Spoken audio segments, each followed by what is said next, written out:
Então, a partir disso, a gente vai ver um pouquinho aqui do que a gente viu o que é um mercado e o que é o preço de mercado, né? Como que se chega a esse preço de mercado. Então, a gente vai ver um pouco aqui a extensão de um mercado, né? E aqui a gente está falando da extensão, é da dimensão, dos limites, né? Quando a gente fala de mercados, os mercados eles têm limites, né? Que é onde que tem aquele espaço para arbitragem, tudo que a gente discutiu. Por quê? Porque o mercado ele tem limite que pode ser geográfico, né? Ou pode ser um limite em relação à quantidade de produtos, né, a gama de produtos fabricados e vendidos dentro dele. Né? Então, a gente vai ter um mercado que ele tem um limite geográfico. Vocês podem pensar em um determinado negócio, no seu negócio que vocês estão trabalhando nesse semestre, né? Mas, por exemplo, vocês podem pensar um negócio e vocês vão ter que identificar qual que é o limite geográfico, até onde eu consigo vender. Né? Eu coloquei um negócio, vamos pensar aqui, uma loja de roupa no bairro Santa Mônica. Qual que é o limite geográfico? Até quantos quilômetros de distância vêm pessoas comprar na minha loja, né? E ali vocês vão conseguir determinar. Essa é uma das coisas principais quando a gente está pensando no negócio, a limitação geográfica desse negócio, né? Qual que é a distância? Né? Então, ó, pessoas vamos pensar ali, até na altura do shopping ali, compram e até lá no Parque de Sabiá. Então, você faz um recorte ali, consegue identificar. A partir que você tem esse recorte geográfico bem traçado, aí você consegue identificar outras coisas, né? Que é a questão do perfil. Qual que é a renda dessa população? Então, vou ter que identificar qual que é a renda da população do Santa Mônica. E ali você vai identificar um limite também.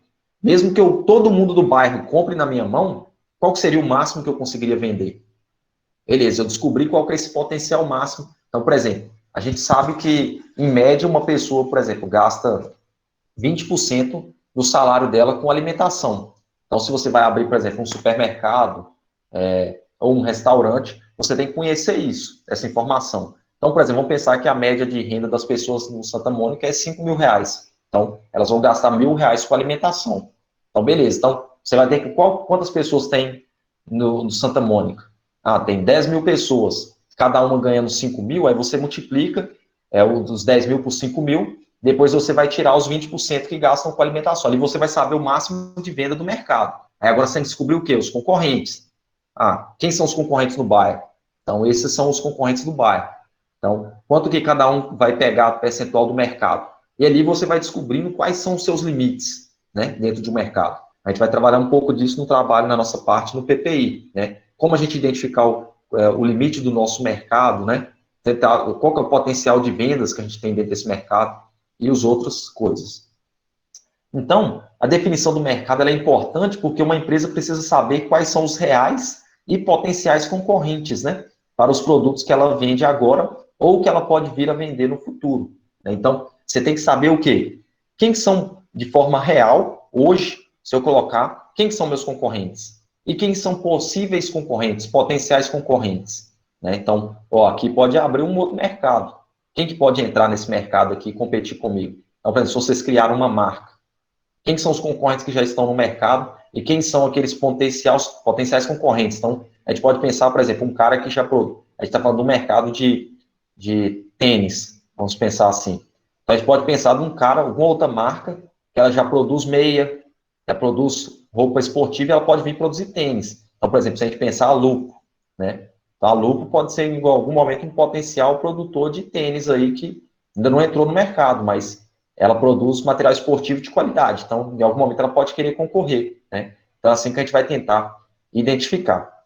E aí, em cima disso aí, a gente vai sempre ver o que vende hoje e o que pode vender no futuro. Né?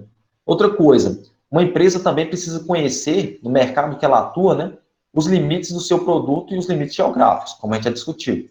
Para quê? Para ela fixar o preço adequado, né, determinar quanto ela vai gastar com publicidade e tomar decisões de investimento, no sentido de que eu vou ampliar minha loja. Às vezes ela identificou lá que tem um mercado aberto, tem uma demanda ali que não está sendo atendida, então ela vai lá e vai aumentar o mercado, né? Vai aumentar o tamanho da loja dela ali. Então, tudo isso aqui vai ser determinado por esses limites que a gente tem que pesquisar. Então, dentro disso, a gente tem o quê? Uma estrutura de preço real e preço nominal. Né? A gente já viu as três estruturas básicas: mercado, preço e os limites dessa estrutura de mercado. E quando a gente fala dos preços reais e dos preços nominais? Alguma ideia? O que é um preço real? O que é um preço nominal?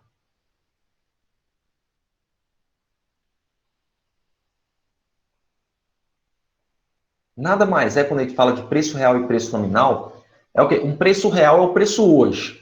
O preço que eu cheguei no mercado é esse.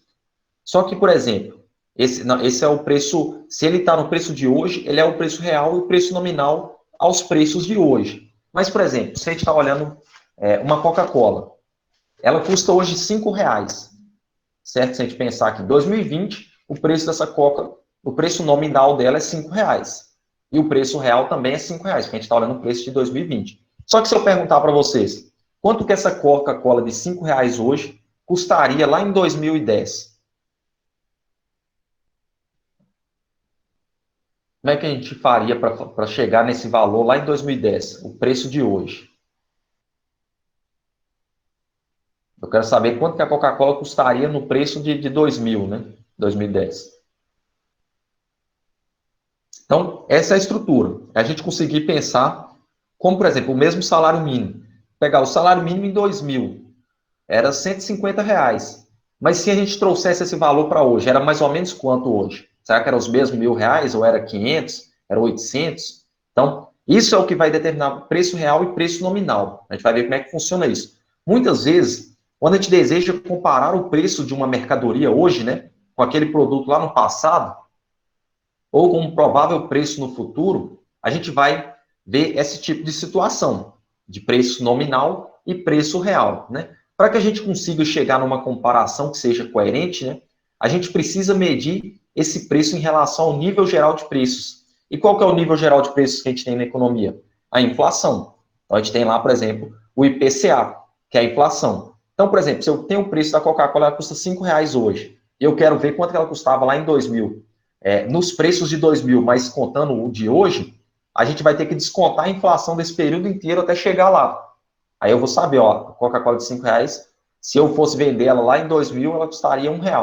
Mas aí pode acontecer o seguinte, ter uma diferença. Lá em 2010 ou 2000, a Coca-Cola custava 50 centavos.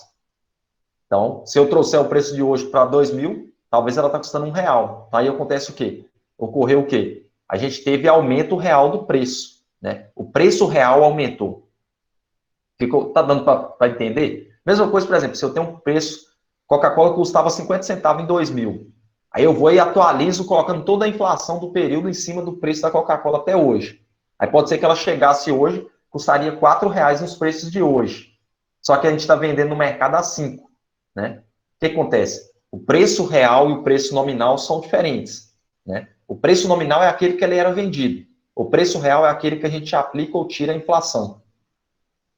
Tá ficando, tá confuso? Dá para perceber essa situação que a gente discute do, por exemplo, com o salário mínimo eu comprava tantas cestas básicas lá em 2000. Hoje eu só compro uma. Fica muito essa discussão, né? A gente ouve na televisão, as pessoas às vezes nos botecos ficam discutindo isso, né? Aumentou demais. Eu com a nota de R$ 50 eu comprava tantas não sei o quê. Hoje só compra isso. Vocês já escutaram, já participaram dessas discussões? E isso surgiu muito, por exemplo, quando colocaram a nota de R$ 200 agora também. Então, como que a gente faz essa transformação, né, desse produto? Que é o importante a gente entender aqui. Mas só para a gente ter uma noção de preço real e preço nominal. No início vai ficar um pouco confuso, mas quando vocês começarem a calcular, vai ficar mais claro. Então, um exemplo aqui, ó, em termos absolutos, né, o preço de uma dúzia de ovos é hoje muito mais alto do que 50 anos atrás. Tá certo? Porém, levando em conta o nível geral de preços, que é a inflação, na realidade ele é muito mais baixo, né? Então, o que acontece? Lá atrás, como a gente não tinha tantos produtos alimentícios, a dificuldade para você produzir era maior, o valor do preço do ovo em relação ao valor geral da economia era alto, comparado com hoje, né? Por quê? Porque as pessoas compravam mais ovo e produzia-se pouco ovo. Então, só que se a gente olhar o valor absoluto, o que vai acontecer? Você vai ver que o ovo custava 1 centavo 50 anos atrás. E hoje o ovo vai custar uns 30 centavos. Então, no valor aqui absoluto, o valor nominal de hoje é mais alto, né? Porque você fala, hoje o ovo custa 30 centavos, antes custava 1 centavo. Só que 1 centavo, a gente estava falando de um salário mínimo de R$ 10. Hoje a gente está falando de um salário mínimo de 1.000, né? Então, o que acontece? Qual que era o valor real? Se a gente botar toda a inflação do período, a gente vai chegar num ovo aqui vamos falar assim que ele vai custar aí R$ 2. Aí a gente vai ver, opa, o ovo era caro. Porque hoje, se a gente trouxesse ele para o preço de hoje, ele custaria R$ 2 hoje, né? Ou se eu trouxesse o ovo de hoje aqui a 50 centavos para lá, ia custar meio centavo. Então, aí como a gente muda esse produto no tempo, para a gente saber quanto que ele custaria no valor do outro período, né? Mas vamos para frente para a gente entender. Então, a gente tem que ter cuidado com isso, tá certo? Quando a gente for fazer uma análise para não focar no preço absoluto, né? Aí eu comprei 5 anos atrás, custava isso. Mas aí você não está considerando inflação, beleza? Então, sempre que a gente comparar preços no decorrer do tempo, ao longo do tempo, é necessário fazer a correção, considerando a inflação do período. Então, sempre que a gente for comparar dois preços, então, por exemplo, um preço em 2000, eu quero comparar com um preço hoje, eu não posso só pegar o preço lá e comparar com o preço hoje, né? Porque isso a gente está comparando preços diferentes, situações diferentes, beleza? Então, a gente não pode fazer isso. Isso significa que a gente tem que medir os preços em termos reais e não em termos nominais. O termo nominal é o preço que a gente está vendo naquela época. O preço da Coca-Cola hoje é R$ 5. Esse é o preço nominal dela. O preço da Coca-Cola em 2000 era 50 centavos. Esse é o preço nominal dela. Agora, por exemplo, qual que é o preço real da Coca-Cola hoje? Se eu estou olhando o preço de hoje, o preço nominal de R$ 5, e o preço de real vai ser R$ 5 também. Mas se eu quero saber o preço real da Coca-Cola lá de 2000 no preço de 2020, então eu vou ter que trazer os 50 centavos, atualizando ele com toda a inflação acumulada no período, para eu saber quanto que essa Coca-Cola, que custava 50 centavos lá o preço nominal, qual que é o preço real dela? Né? Não, então, fala, hoje o preço real dela é R$ 4. Ah, então ela era mais barata lá em 2000 do que hoje. Beleza? Não é porque o preço nominal é mais barato que significa... Porque pode ser que, por exemplo, a Coca-Cola custa R$ 5 hoje, é o preço nominal. E lá em 2000 ela custava 50 centavos. O preço nominal dela em 2000 é mais barato. Mas pode ser que o preço real dela em 2000 é mais caro. Né? Por quê? Porque ela representava muito mais, por exemplo, de um salário mínimo. Né? Tá ficando claro, pessoal, a dinâmica? Tá dando para entender?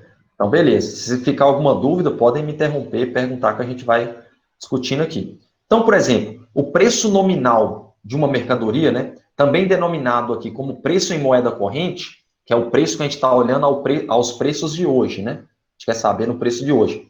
É apenas o seu preço absoluto, né? Então, o preço nominal é a mesma coisa que o preço absoluto. É o preço que a gente viu na prateleira, né? Lá em 2000, a Coca-Cola estava 50 centavos na prateleira. Esse é o preço nominal, o preço absoluto. A gente viu em 2020, lá na prateleira, a Coca-Cola está R$ 5. Esse é o preço nominal, o preço absoluto. Beleza? Então, por exemplo, aqui, ó, o preço nominal de 5 quilos de arroz em 2001 era R$ 10. Em 2020, era R$ 30. Esses seriam os preços que seriam vistos nos supermercados nesses anos, né? Então, a gente está falando do preço nominal, né? Esse é o preço nominal que a gente está vendo lá no mercado. A gente foi no mercado, a gente viu esse preço.